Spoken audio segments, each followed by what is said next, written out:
Sugar Ray Robinson is considered pound for pound the best boxer there's ever been, and is the origin of the term.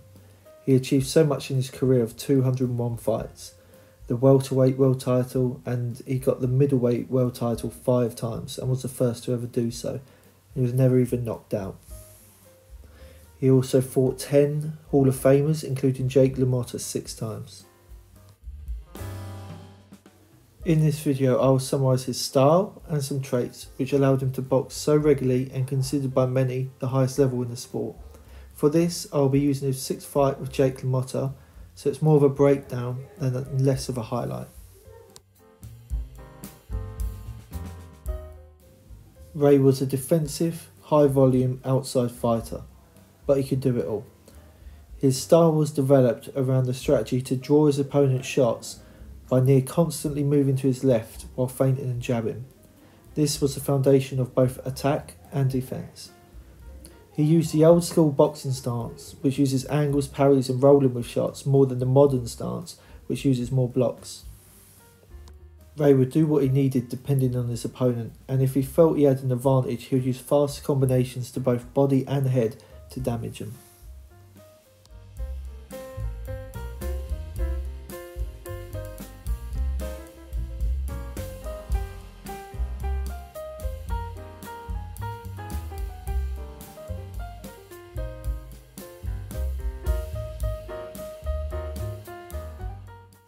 Ray used fast footwork to avoid punches. That was a huge part of his defence. By moving left, he was able to avoid many right hands and left hooks.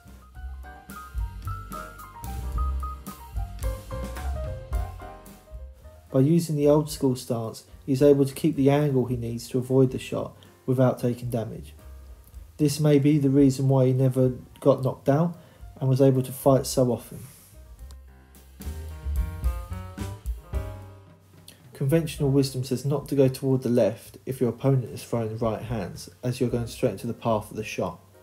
However, the shoulder angle allows this, as they didn't rely on blocking the right hand in the smaller gloves. They would opt for movement or parries. Ray would still block the left hook to the chin with his hand, but he would rely on his movement more. The footwork effectively took the opponent's right hand and left hook out of the equation, and the right hand was ready to parry jabs.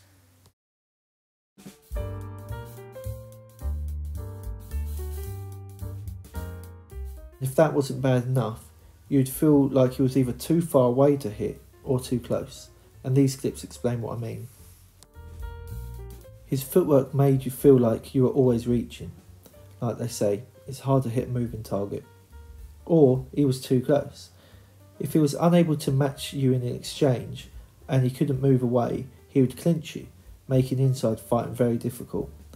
He would also do this after his own combinations, meaning he would land a load of shots, and then you wouldn't be able to counter because he's tied you up.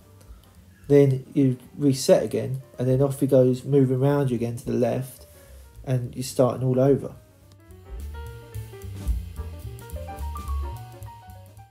Ray would use conventional outside slips. Slipping is far better than blocking, as no damage is taken and the opponent leaves openings to counter, in addition to the wasted energy they've now expended.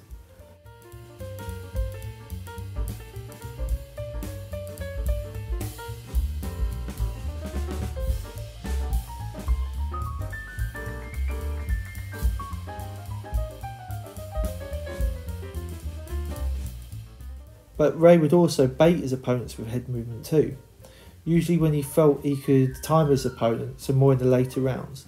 Examples where he puts his head near Jake's chest to draw a shot, so you'd throw a hook or an uppercut at that range, so Ray pulls back away from it. Knowing this, it gives him a chance to land a counter. Jake does this as well, and in these clips neither of them land a counter, but their good defence will wear the opponent out and it looks good for the judges. His footwork meant that he was defensive by not walking forward, but he was still able to pressure his opponent. Ray's right hand is near his chin, but it's not on the side of his cheek, like holding the telephone, which is common today. There are lots of reasons for this, but some are that it's much easier to parry shots, it's less distance for the right hand to travel when punching, and it's less fatiguing position as it's a more natural position to be in, which helps with relaxing the arms. Ray was big on rhythm and loved to dance. This is shown by how relaxed he was. By moving his feet as a primary defence and relatively low guard by today's standards, he is able to save so much energy. This energy saved could be used for more pressure and more punching. Which leads us to punching. So Ray was primarily an outside puncher, but he'd mastered hooks and uppercuts, and would put them together in combinations which his opponents would feel for weeks. We've gone over how relaxed his footwork was, but his punching was the same. He would get so much snap into his shots because of how relaxed he was, and because his hands were shoulder level or below.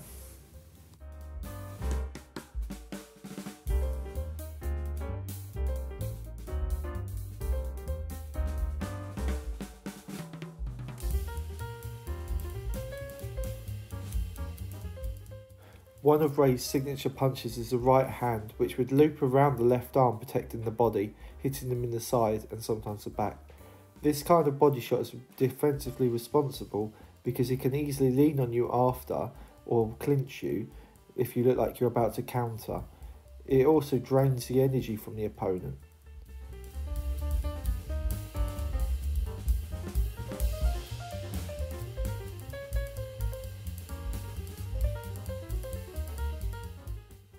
Jake looks like he is fed up with those shots, doesn't he?